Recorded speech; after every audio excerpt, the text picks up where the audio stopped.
For today's activity, I want to show you how to solve a system with three variables.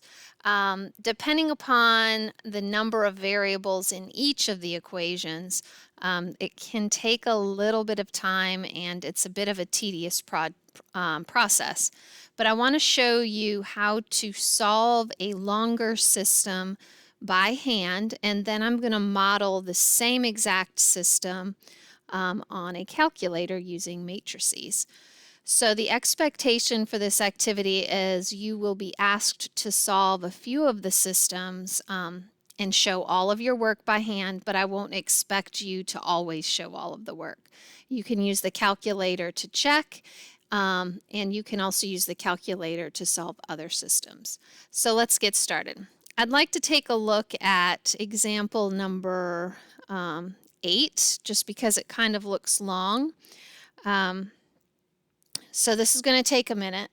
What I want to do is I want to get two of the equations to have at least one variable fall out. Ideally, it'd be nice if I could knock it out and have two variables fall out at once, but that's just not going to happen. So what if I keep the first equation as is, and my first process I'm going to write in pink. So let's just keep that at a negative 3x plus 2y minus 3z equals 21. But now I'm going to change equation number 2, and I'm going to multiply everything through by 3.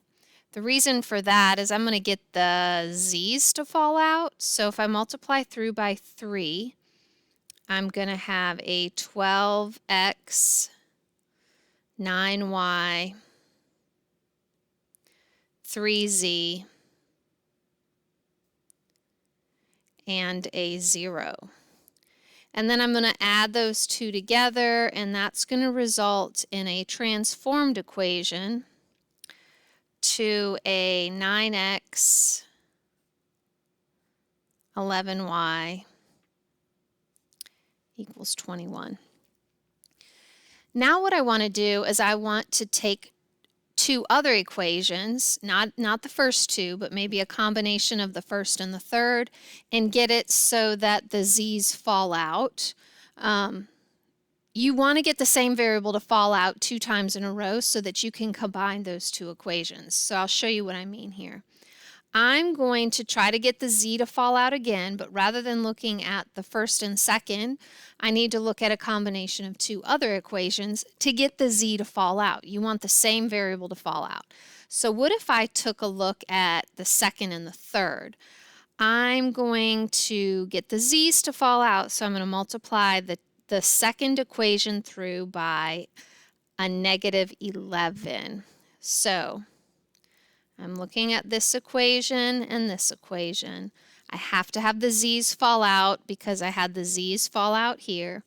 I'm going to multiply through by negative 11. So that's going to be,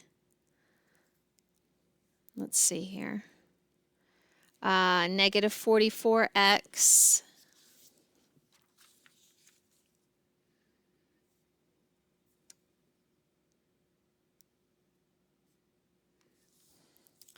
negative 33y, negative 11z equals 0. And then I'm going to keep the other equation number 3, the same.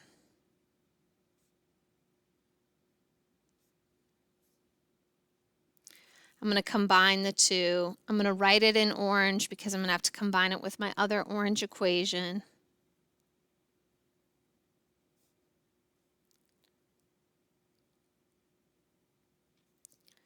The z's fall out equals negative 7.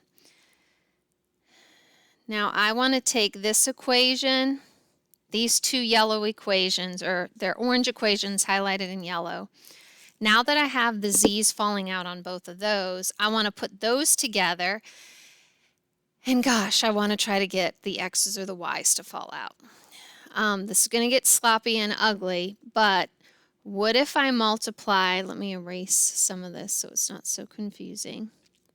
Now my focus is on the two highlighted equations. The x's are positive on the left, negative on the right. What if I multiply by 43 on the first equation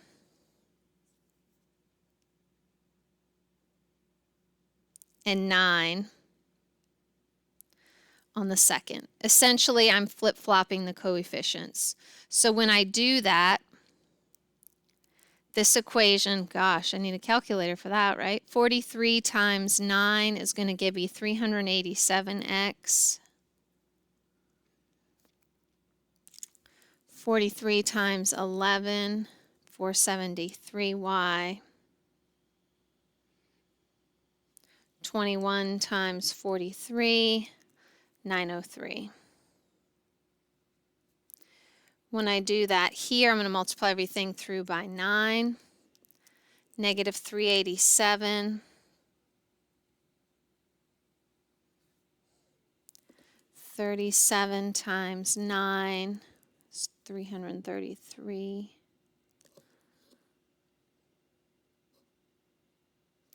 And then your 9 times 7 is negative 63. What I'm going to do is I'm going to merge those two equations. I'm going to stack them on top of one another. And let's see here. I'm going to just move this guy over here and put him underneath. So that's positive 387x plus 473y.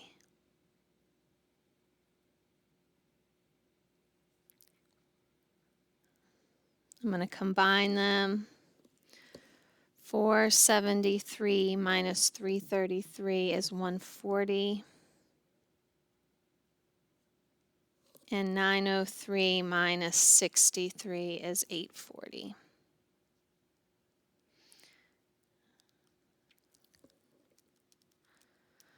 Six is my solution for y. Well, finally, we have an answer for y. We also need an answer for x and an answer for z. The good news is that's the hardest part. Now I'm going to take that 6 and I'm going to substitute it in to one of the first two yellow equations. And then after I plug that in, I'll have an answer for x, answer for y, and you can plug those two answers into one of the original equations. To do that, let's see here. Negative 37 times 6 gives me negative 222. 222 minus 7 divided by negative 43. The answer for x ends up being negative 5.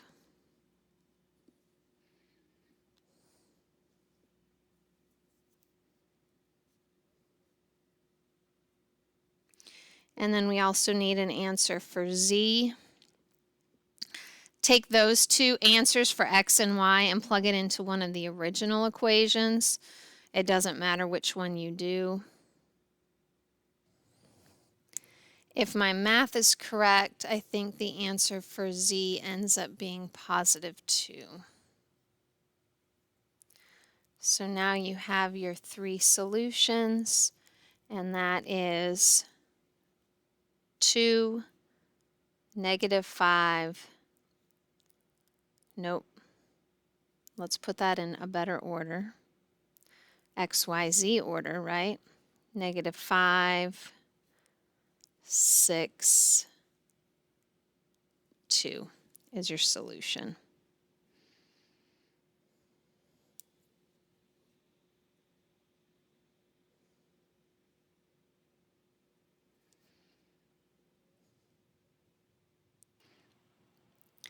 I realize that this video is pretty long, but I'd like to take some time to show you how to plug this actually into your calculator.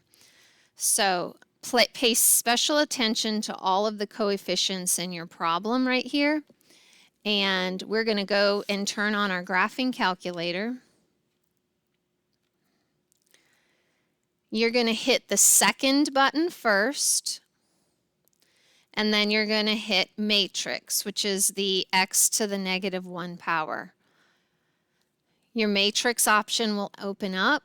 I'm going to scroll over to Edit, and I'm going to edit matrix A. The size of this matrix has 3 rows and actually 4 columns. So I want it to look like this. And you hit the Enter button. After you hit the Enter, you may or may not see a bunch of numbers or just zeros. And then one by one, you're going to take your leading coefficients to question number 8. That's a -3.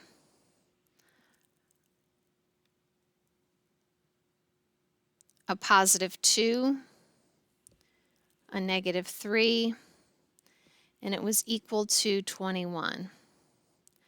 The second equation was a 4x, so we put 4, 3y, and a 1 because there was just one z, and that was equal to 0.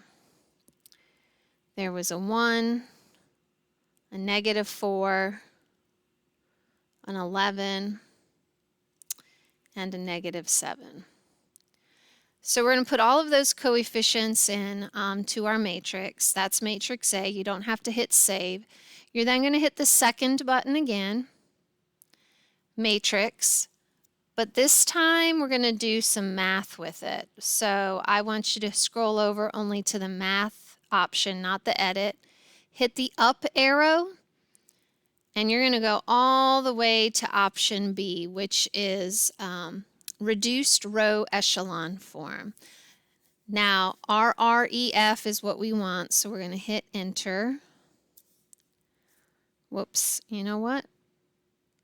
Let's clear that. I'm sorry. We're going to first have to get out of this matrix mode. So let's hit second, quit.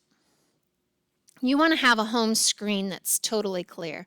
Let's try that again. Second, matrix, to the right for math. We're going to go up to reduced row echelon form, hit Enter, and we want to tell it to use matrix A because that's the matrix I just edited.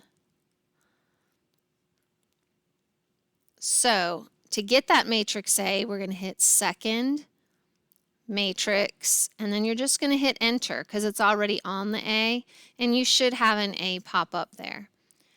You shouldn't have to, but if you want to close the parentheses, you can, and then you're going to hit the Enter button. Now,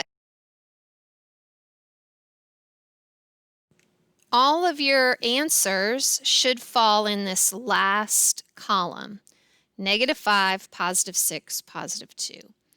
And if I go to my notebook, -5, -6, +2 are my answers. A word of caution on this when you're doing these problems, when you go to edit a matrix, second matrix, and you want to edit it, if I want to edit matrix A, it's already there. So like, for instance, let's look at example number 2 on your problem set. There's only a 2x equals 12, but still it's a 3 by 4 matrix. So what you want to do here is you want to scroll down, get in that first cell. These are your x's, so the first term was a 2. You hit Enter, but you didn't have any y's and you didn't have any z's, but you do have it equal to 12. Second equation, you have 1x, no y's, 3 z's, equals to 0. You have -4 x's, 7 y's, -8 z's, and it's equal to -8. Remember, I made the mistake earlier in the video. You want to now back out, so you're going to hit second, quit. If you want to clear that screen, you can. And then you're going to hit second, matrix, and we want to do some math. We're going to scroll up to reduced row echelon form, hit Enter. I want to tell it matrix A, Enter, and now It looks like the solution is x equals 6, y equals 0, z equals -2. I hope that helps you guys.